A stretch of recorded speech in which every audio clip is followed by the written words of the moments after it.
যাহাদের ওষ্ঠে শোনা গিয়েছিল জাতির ভবিষ্যতের মন্ত্র, তাহাদের নেত্রে দেখিয়াছি অতীতের ধূসর বিভ্রম। নির্মিত নহে কদাচ ধ্বংস সাধনী যাহাদের ধ্যান, প্রস্তর কঠিন বটমূল ছেদন করিয়া হাসিছে সম্মানহীন। ইহারা ইতিহাসের বয়ন ফেরায় শব্দের কপট ছায়ায়। ভবিষ্যতের শাসনপাতে শুধুমাত্র প্রতিশোধের ব্যূহ। তাহাদের ভাষায় না ছিল প্রেম, না করুণা, ছিল কেবল বিদ্বেষ, দিগ্বিদিক বিভেদের গার্হস্থ্য। পল্লী মাঝে যাহারা জনশক্তির মুখপাত্র, কৃষক, কারিগর, কবি, তাহাদের নিঃশ্বাস আজ নিভিয়া গিয়াছে মৌন নিকুঞ্জে। আমরা নির্বাক, আমরা অপলক, মহাভয়ের সুধার মাঝে মগ্ন, প্রশ্ন করিতে শিখিনি। বুঝিনে চুপ করিলেই নাহি আসে শান্তি, আসে সর্বনাশ। এখন দেখি সেই নীরবতায় আনিয়াছে পতনের আভাস। দ্বিতীয় শ্রেণীর লাঞ্ছনা লইয়া আমরা চলি রাজপথে। সন্তান জিজ্ঞাসে, আমরা কারা? উত্তরে কণ্ঠ কাঁপে, নয়নে জল। ইতিহাসের জবাব নাই।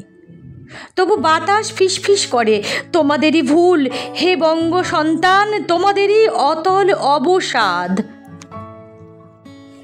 হে বঙ্গ, হে জন্মভূমি, আমরা হারিয়েছি কণ্ঠস্বর, হারিয়েছি চেতনা।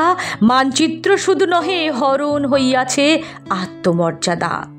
তবু সময় আছে, যদিও ম্লান, চেনা পথ ছেড়ে অস্পষ্ট ভবিষ্যতের দিকে হাঁটো। যদি মাটি কথা কয়, যদি আকাশ দেয় ছায়া, তবে এখনো লেখা যায় নবযৌবনের কাব্য। এই মৃত্তিকা কি চিরকাল কেবল অশ্রুবিন্দু ধারিবে? এই ভূমি কি কেবল শোকগাথায় গাহিবে চিরন্তন? না, জাগো বঙ্গ সন্তান, বহ্নিমান চেতনার পৃষ্ঠপটে। পুরাতন স্তম্ভ ছিন্ন করো, মিথ্যের হাড়গোড় কর চূর্ণ। যে নদীর বুকে সভ্যতা গড়িয়াছে, সে নদী এখনো প্রবাহমান। তবু আমরা নিঃস্ব, নহে কেবল ধনে ভাষায়, বরং আত্মার গভীর ক্ষয়ই বঙ্গের সর্ববৃহৎ ক্ষতি। প্রশ্ন করো, তোমাদের পূর্বপুরুষ কি ফুলের দাস, না তারাই ছিল পথপ্রদর্শক? তবে তোমরা দেখি না, শোনো না, তাহাদের রক্ত দিয়াছ, তোমরা দিয়াছ শুধু তালি। তাহাদের আত্মত্যাগ আজকার উপহাস পরিণত। এখন সময়, হে বঙ্গের বীর, মিথ্যার পর্দা ছিঁড়িয়া দাও। গড় সেই সিংহাসন যেখানে বাঙালি রাজা নিজে, যাহার চূড়ায় রাজা শশাঙ্ক ও রাজা গণেশের ধ্বজা ওড়ে।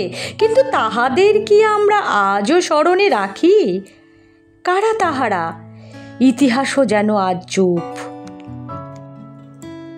আসন হোক অহংকারের নয়, প্রার্থনার নয়, বরং আত্মবিশ্বাসের সিংহাসন, যা দাবির নয়, নিজ অধিকারের আলোকধ্বনি। এই কবিতা নহে কেবল শব্দসজ্জা, ইহা আত্মপ্রত্যয়ের সংকেত, নবজাগরণের মন্ত্র। আমার বক্ষে বাজে সেই শব্দ, আমি আর হইব না গৃহবন্দী আত্মা। যারা বিভ্রান্ত করিয়াছিল, তাহাদের অপরাধ অস্বীকার করিনে। তবু আরও বড় অপরাধ আমাদের অন্ধতা। চোখ বন্ধ করিয়া দশকে দশকে পিছু হাঁটা।